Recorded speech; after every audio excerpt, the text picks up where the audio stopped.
Hello, my friend. Are you going to tell everybody about the romance novels that you loved in 2018? How many did you love? He can't count very well. He loved lots of them. He loved to sleep to lots of them, didn't he, babes?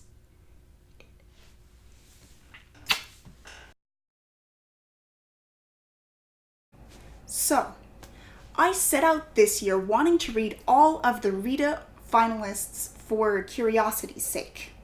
Spoiler alert, I didn't even come close. The thing about reading award finalist books is that you've got this humongous pressure on you to like them.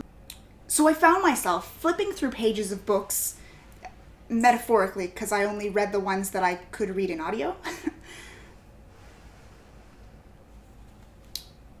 Flipping through pages of books that they weren't catching me. But I kept thinking in the back of my mind that these were nominated for an award for a reason, weren't they? And my friends like them, so I should like them too, shouldn't I? I just completely forgot that I'm my own person. I have very particular reading tastes, and in large part, not a lot of these books hit the sweet spot. Prior to the awards list being announced, I'd only read one book on the list, and that was What Ails the Earl by Sally Mackenzie. Sally Mackenzie is one of my favorite authors and has been for a very long time, and I did enjoy that book. I read it earlier this year, and it was definitely going to pick up the next one. Once the list came out, I started picking up a few of the books on the list that I could find at my library in audio, and I read The Last Wolf by Maria Vale. I think that people who are looking for a really unique take on werewolves will love this book. It was in its own category. It's not reiterating the same things that you see in the genre, and I found it really refreshing.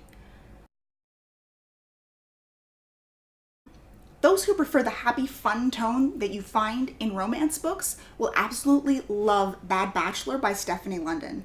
This was actually my first Stephanie London book, despite the fact that I actually own her on my shelves. I just own a lot of people on my shelves and haven't quite gotten around to it. But she pulled off a fantastic romance. It had me laughing and listening the entire way through. Definitely a 5-star book. I loved it. And if you want a super cute young adult romance, you definitely have to pick up My So-Called Bollywood Life by Nisha Sharma. As I was flipping through these books and not getting caught by them, I kept thinking about books that came out in 2018 that I actually love a lot, that sucked me in from the beginning and I think should have been on that list. In contemporary, my 2 best books last year. These were incredible.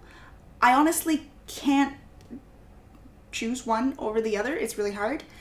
They're 2 of my new favorite authors, both of which I was introduced to last year, and both of which pulled off funny and lighthearted and really smart romances that made me instantly pre-order their next books. Other books that I have read and loved that came out last year were Just for Show by Jay, my first book by her, and it was so sweet, a beautiful, low angst, lighthearted romance between a woman who hires an actress to play her fiance and then they actually fall in love.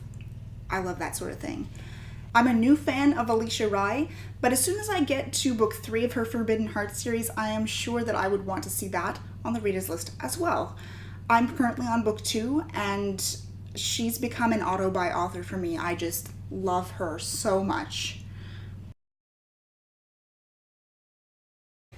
In historical, I don't actually have a physical copy, but everybody should read The Bittersweet Bride by Vanessa Riley.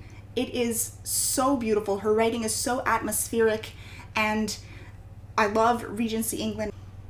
And she just really brought this romance between a widow and a past lover to life, and I'm just hooked on this series. Can't wait for the next one.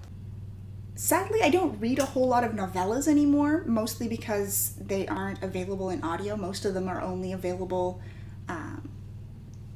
in ebook.